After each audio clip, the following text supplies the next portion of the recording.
Arm's Length, Episode 8. Alex and Sandra were seated at the restaurant in which they were to meet in Kiru.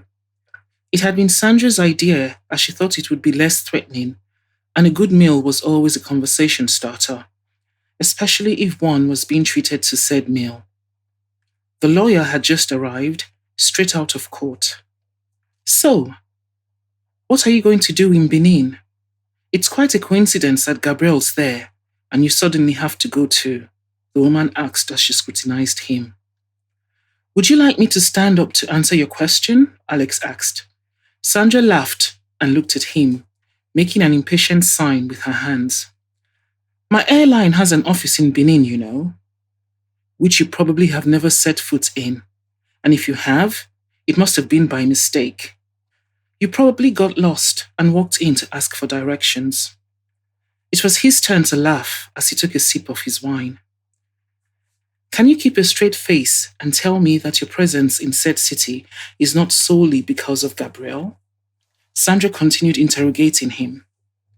No comment, he replied, raising an eyebrow as she signaled that she was watching him, just as a waiter escorted a heavy-set woman to their table, and Alex got up to greet her. This is a very pleasant place. I've never been here, the newcomer remarked. We thought it would be a nice restaurant to meet up. Gabby would have loved to be here, but she's in Benin at the moment. Why don't we order and then we can chat? Sandra suggested. The others agreed and accepted the menus from the waiter. So, how long have you lived in Lagos? Alex asked her. About 15 years. My husband was transferred here, and so we moved. Are you Alexander Jacobs? Nkiru asked, and he nodded. I've seen you on TV and in magazines. Alex avoided looking at Sandra, knowing what she was thinking. I think we're fortunate when we meet people that knew us when we were young. They normally remind us of moments that we've forgotten or that are important. Gabby was out of the country for so long, and going back to her old house and meeting your sister meant a lot to her, especially as her mother's no longer here. So we're very grateful that you could come out and share your memories with us, Sandra said, trying to put the woman at ease. Yes, I was shocked when Angela told me that she had died. I did see her on the day she was rushed to the hospital. She did not look well at all. You saw her?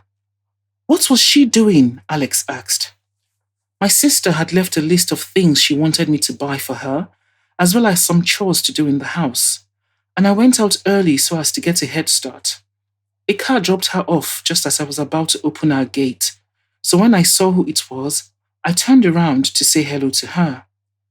She did not at all look well, and then she doubled over and threw up. I left my bag with the groceries on the inside of the gate to avoid it being stolen, and I helped her into the house. She told me that I could leave her on the couch and that it would soon pass. All the same, when I touched her forehead, it was warm, so I put a damp towel on it to help cool her. I didn't want to leave her all alone, but she insisted that it was fine. Auntie Sophie explained that it happened once in a while as she suffered from migraines. I had meat in the bag, and we had a dog. The other two laughed, understanding what she had been trying to say. Just then, the waiter brought their orders, and there was silence for a few minutes. So you never saw her again after that? Alex asked. No, I didn't. I went home and started cooking and cleaning. I was helping my sister out with that as she was in between maids, and I wanted to finish my chores as she'd promised to give me some money when she got back from work, so I could go and style my hair. Then at about 2 p.m., I did go and check on her, but she was no longer there. She wasn't? Could she have been in another part of the house and didn't hear you knock? Was the door open? Were you able to go inside and check on her? Sandra interrogated her, trying to be as subtle as possible.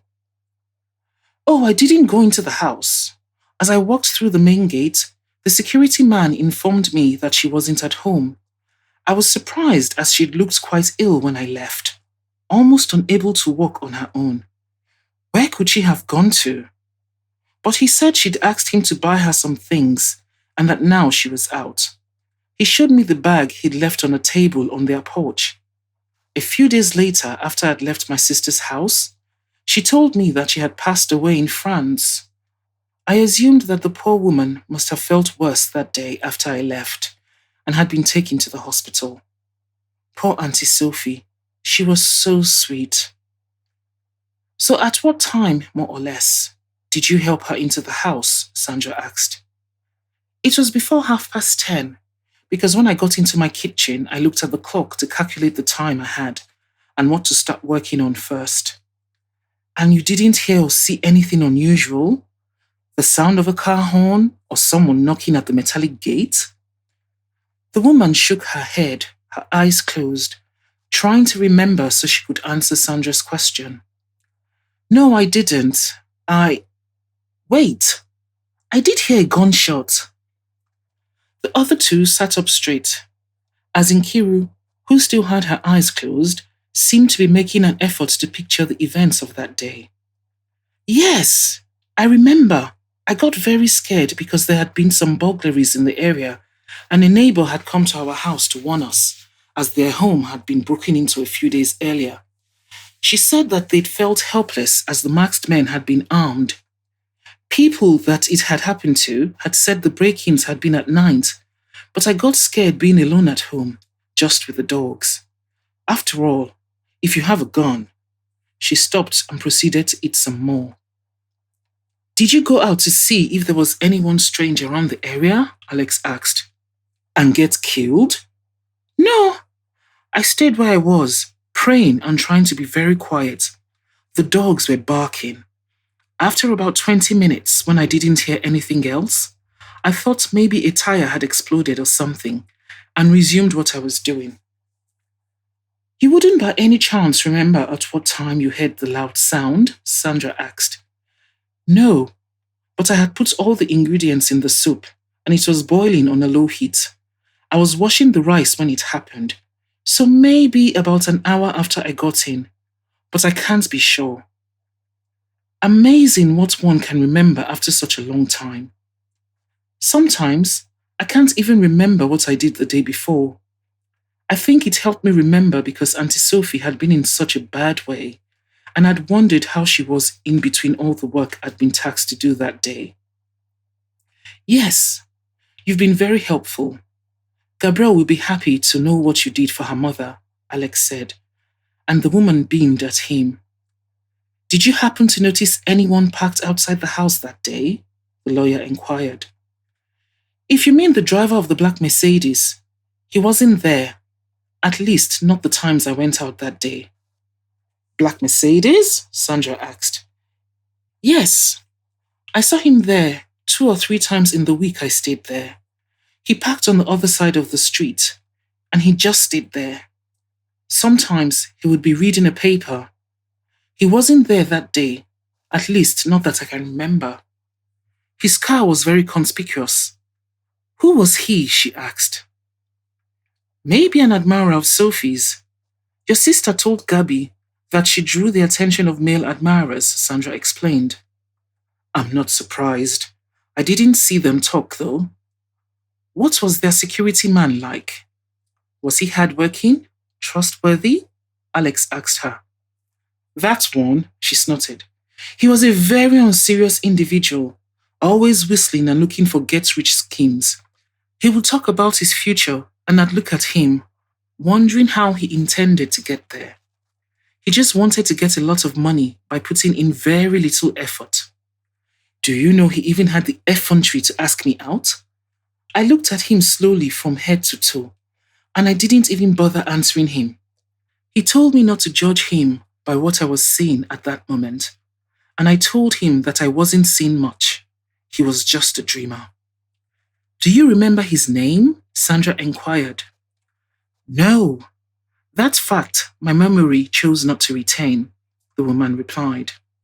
The bill was brought, and Alex settled it. Nkiru excused herself soon after as she had to get back home. That wasn't so bad, was it? Sandra eyed Alex, laughing. It was quite revealing, Alex replied pensively.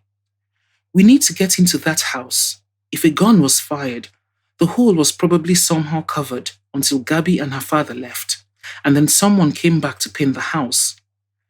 Yes, what you girls don't seem to be taking into consideration is that Gabrielle is there asking people she doesn't know and shouldn't trust if a crime was committed. She might very well make herself the next victim. Now, do you understand why I'm going to Benin? Sandra looked at him, and for the first time, her face registered worry. The amused look in her eyes gone. She remained silent and thoughtful, taking a final sip of her drink before they got up to leave.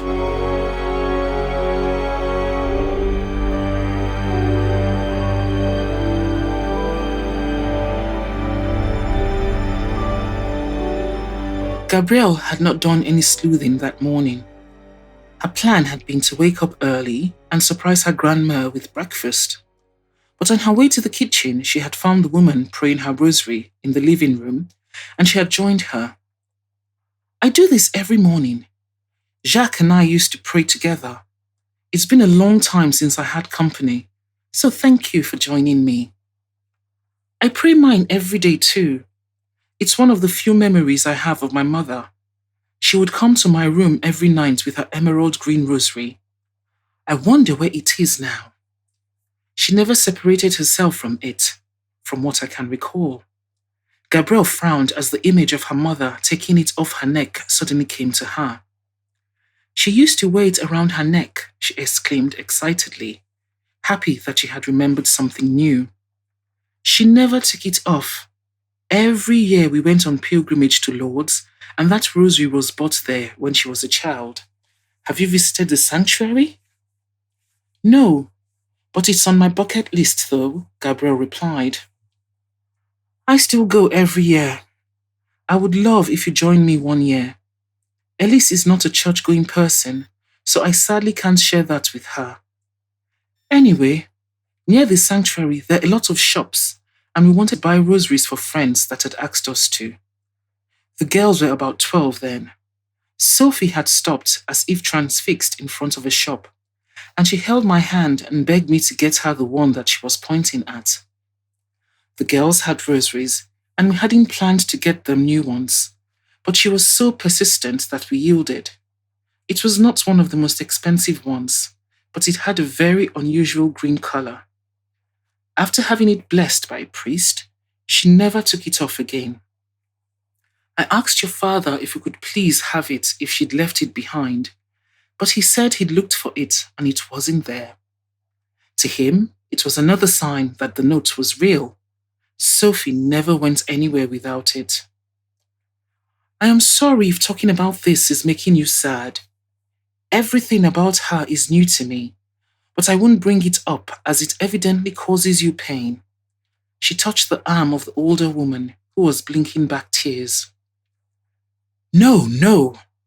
I want you to know your mother. You have every right to, and keeping her memory alive is important to me. Why don't you go and shower, and I will prepare breakfast? You go and do that. I woke up early to surprise you. A disbelieving glance was sent her way, which made Gabrielle giggle. Breakfast is my forte. I admit that I don't know how to do much more than that. Well, except boil pasta. Go on, I'll manage. Her grandmother obeyed, doubt written all over her face, and Gabrielle started opening cupboards in the kitchen to locate what she needed. Half an hour later, on the table were scrambled eggs, bacon, toast, French orange juice, and coffee. I honestly thought I'd be getting burnt toast and was searching for phrases of consolation to use. We could prepare lunch together, that is, if you don't have plans. None that can't keep. I'd love to. Did any of your daughters inherit your culinary skills? Gabrielle asked, laughing at the look of wonder on the woman's face as she contemplated what her granddaughter had managed to produce. Elise is a terrible cook. When I'd called them to teach them, Sophie even took notes, but Elise said she already did that at school and it could be considered some form of cruel punishment if forced to do it at home. But I don't think that it was because she lacked the ability to. She just never paid any attention and lacks patience and discipline. She got lucky with Chris. He was so in love that he accepted everything put before him. Now it's too late to complain. They both laughed. Sophie could cook. She didn't have my special touch, but she enjoyed trying. What she was really good at was baking. Yes, a neighbor told me that she often baked and took some over to her house. Did you notice anything different in her in the last days that could explain what happened? My father said she'd gone through some difficult times. We came back from France, I think about a week before whatever happened to her took place. Andrew came to pick us from the airport. He told us then that she'd suffered another miscarriage and had been feeling down. He'd been able to persuade her to get some help, but that hadn't even lasted for 2 weeks. When he said that, I knew that things must have been bad for her.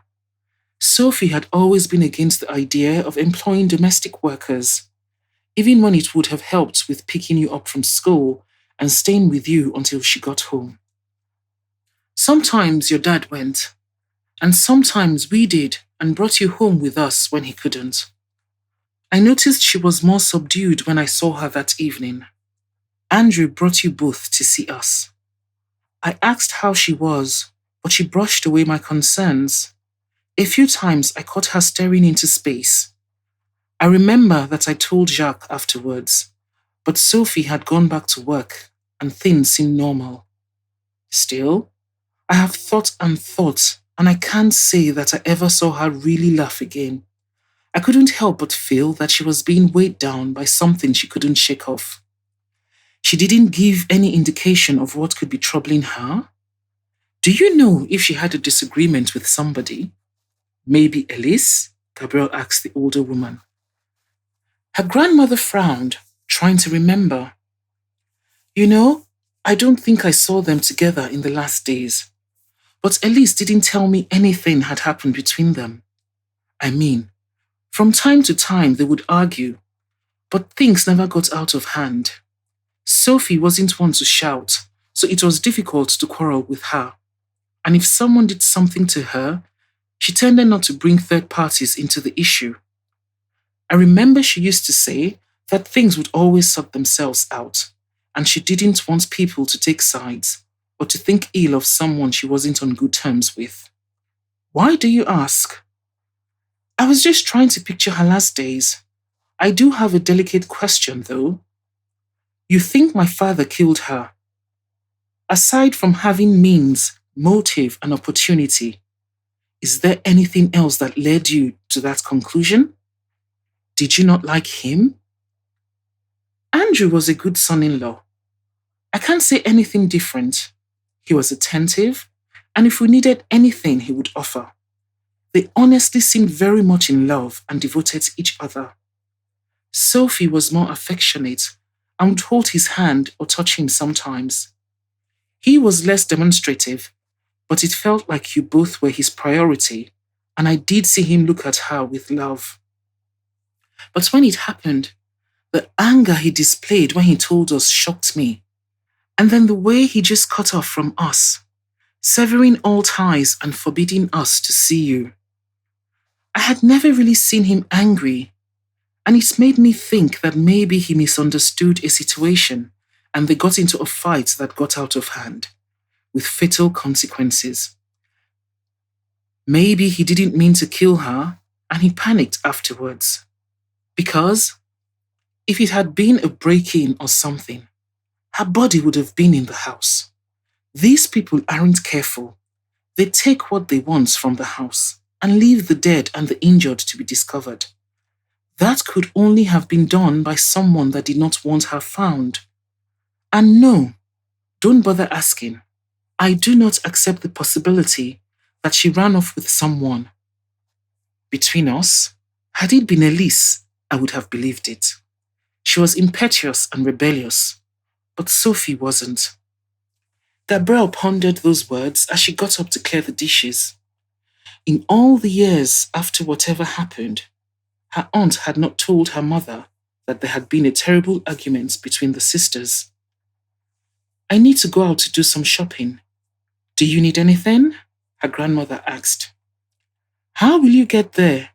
Should I come with you to help? The younger woman asked her. No. Roland, the security guard, drives me, and he helps me carry the bags. Just be ready to start our classes when I get back.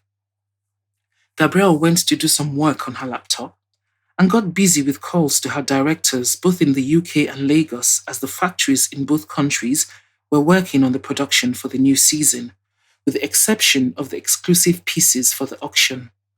Those were a close-kept secret that only she worked on. She checked her phone from time to time to see if there were any messages from Sandra or Alex, and when she finished working, she decided to call Loveth, hoping she hadn't changed her phone number in the last 2 years. Good morning. Can I speak to Loveth, please? Speaking. Who's calling? I'm Gabrielle Ibrahim. I believe you were friends with my mother, Sophie. There was a pause on the other end that left Gabrielle wondering if the person was still there. Sorry, can you repeat that? I am Gabrielle, Sophie's daughter. This time she heard a shriek. Gabrielle! I can't believe it! After all these years, where's your mother? Is she all right? She just vanished into thin air in the space of a day. Is it possible that we meet up and talk? Gabrielle asked. I am in Benin for a few days. Yes, of course. I would love that. Is your mother coming too? I own a beauty center. Can we meet there? Loveth asked. Not a problem. Let me have the address. About 5 p.m.? They said goodbye after that. Gabrielle had not answered any of her questions regarding her mother. It did not feel right doing so over the phone. Soon afterwards, Ivan came back and she helped put the shopping away. Then, as indicated, she presented herself in the kitchen with a pen and a notepad to learn how to make okra soup with fresh fish and pumpkin leaves. The young woman could not help but grin when she thought of the look of shock that would appear on Sandra's face when she presented her with a replica of the soup which was her friend's favorite and made with her own 2 hands, not ordered and delivered as both girls were used to.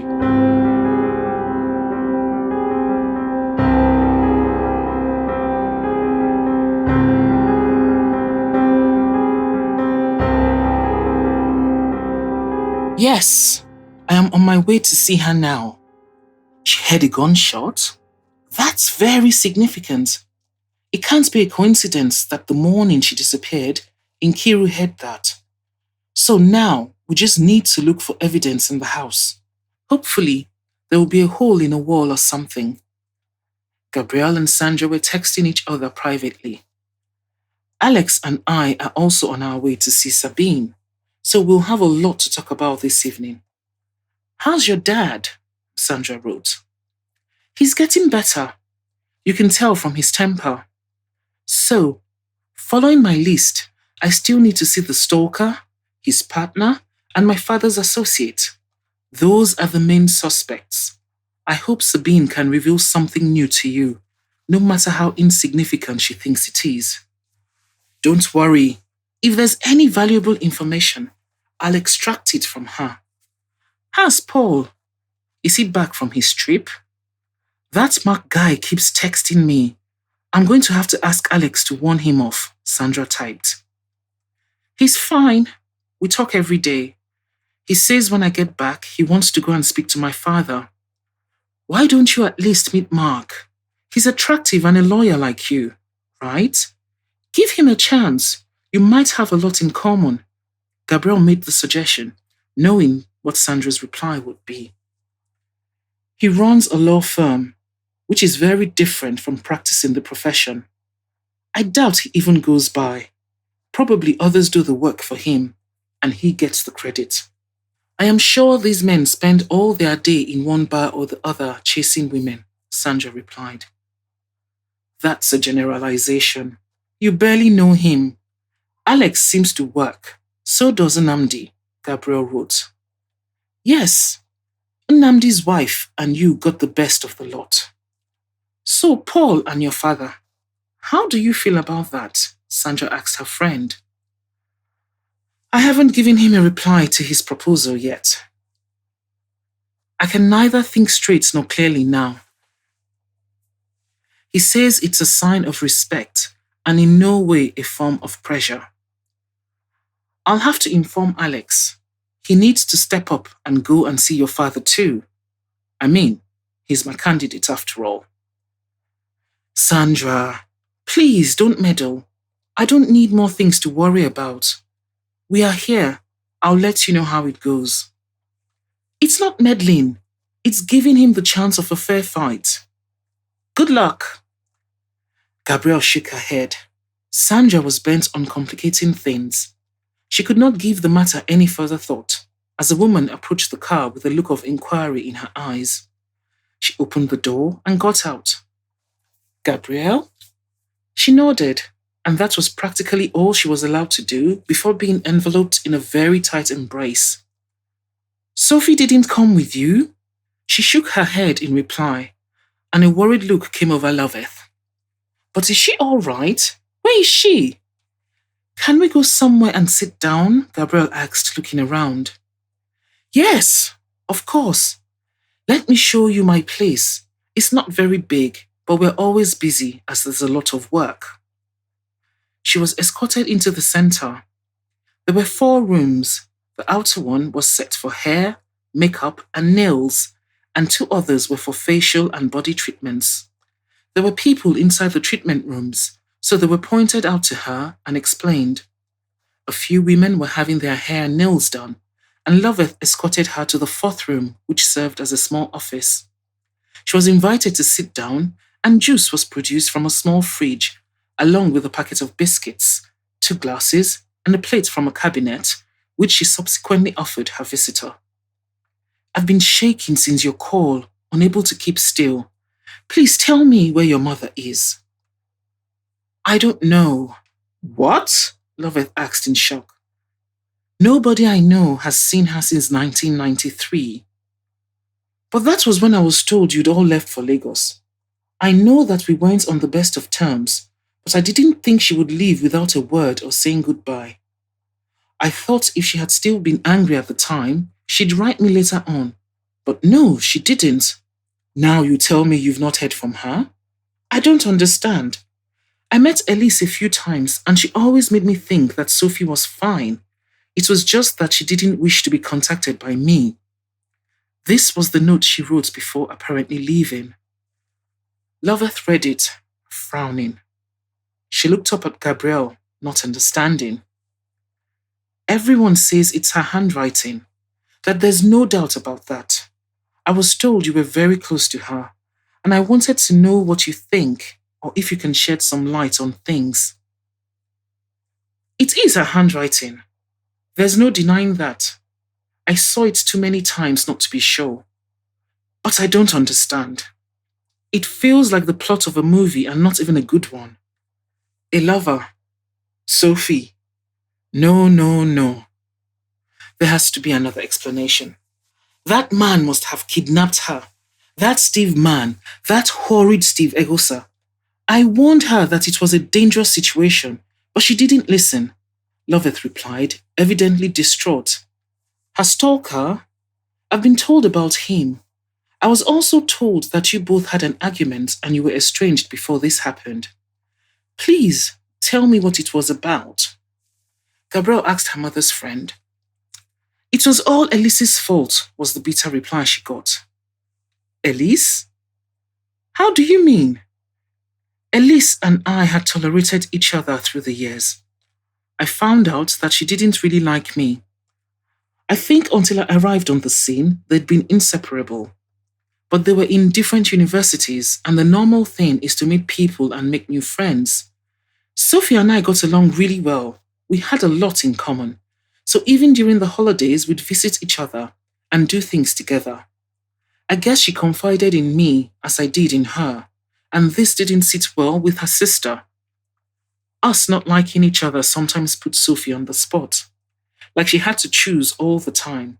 And now, I admit that we weren't very mature and that we made things difficult for her. Anyway, they were identical. I could tell them apart though, if only for the warmness in Sophie's eyes.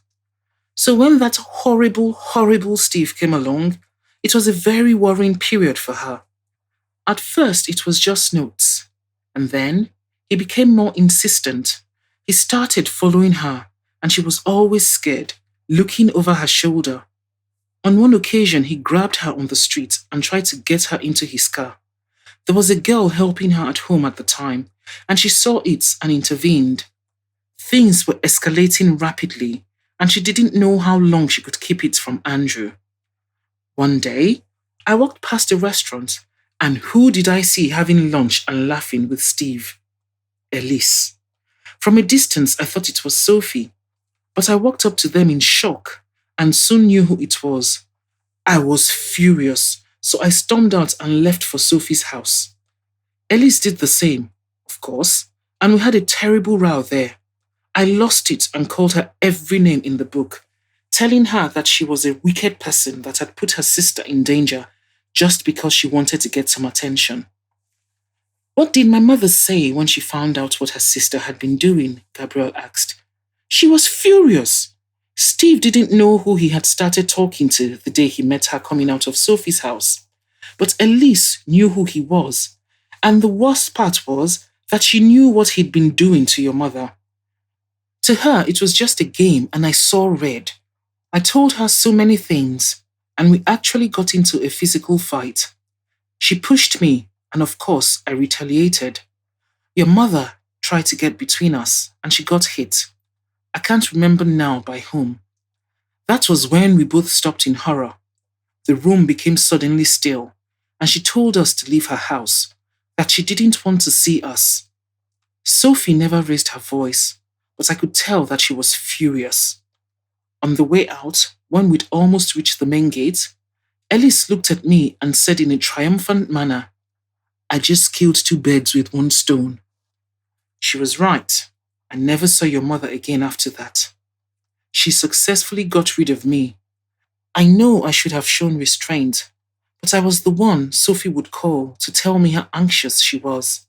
After that man grabbed her, she stopped sleeping well at night, which of course was terrible for her migraines. She was just getting over her miscarriage and pretending everything was fine, so it was a great strain on her. To be honest, Elise and I had never had a proper blowout, and I think all the accumulated resentment was just below the surface, waiting to come out. All the cutting remarks I'd ignored through the years, rude comments. Gabrielle listened in shock. It was the last thing she had expected to hear. Her aunt's tears had been genuine the day she had met her. Could she be carrying the regret of that last fight for all those years? Also, Mrs. Amadason had seen them argue afterwards, so it could possibly have been for the same reason. I can't believe that Elise didn't tell me she was missing on the times when we met, still making me believe that Sophie wanted nothing to do with me. That woman is cold and cruel. I found it strange as Sophie had never been one to bear grudges. I thought she had simply moved and we lost contact, that Elise was just being her normal, spiteful self and wanted to hurt me. Sometimes in life people drift apart. I just had never imagined something like this being the explanation for her prolonged absence. I never looked her up on all the social media platforms, but now I understand why she isn't on any. Loveth took the note from her once again and reread it. So, if you don't believe she ran away with someone, and that somebody did something to her, your best bet would be Elise, in a fit of rage after an argument or out of jealousy? The woman looked up from the note and appeared to contemplate her question. Actually, no. Elise is a woman full of contradictions, but I can't peg her as a murderer. When they were little, their mom, like every proud mother of twins, dressed them alike. Whatever she bought for one, she would buy for the other. Elise always complained, and as soon as she could, She did her best to be different, but she really loved Sophie with a passion, sometimes too much. She was possessive of her. She wanted independence, but not too much. She needed to feel part of her life. If Elise killed Sophie, it would be by mistake, never a premeditated murder, as that would be losing a very important part of herself. No. I think that my chief suspect would be your father's former associate. That man was a crook, an unscrupulous criminal, and he hated your mother. Either him or Steve. Oh, the list of suspects is getting bigger and bigger, Gabrielle lamented silently as she waited for the woman to elaborate. Mr. Idemudia, I will never forget that name. He's a very dishonest individual, though he goes around saying that he's a changed man and making sure the community knows whenever he does something to try to improve it. When your father started the company, he didn't have a lot of capital, so he took on small projects and started growing from there. I have no idea how, but he got into partnership with that man and he injected some money into the business. They got proper offices, staff, better contracts. Your father was very happy until one day he came home worried.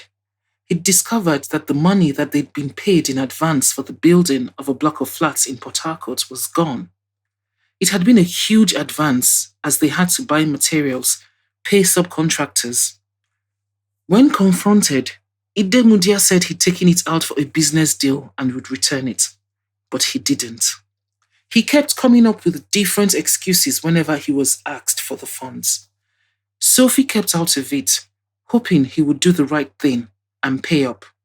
But one day, not long after, she saw him at an electronics shop and she walked up to say hello.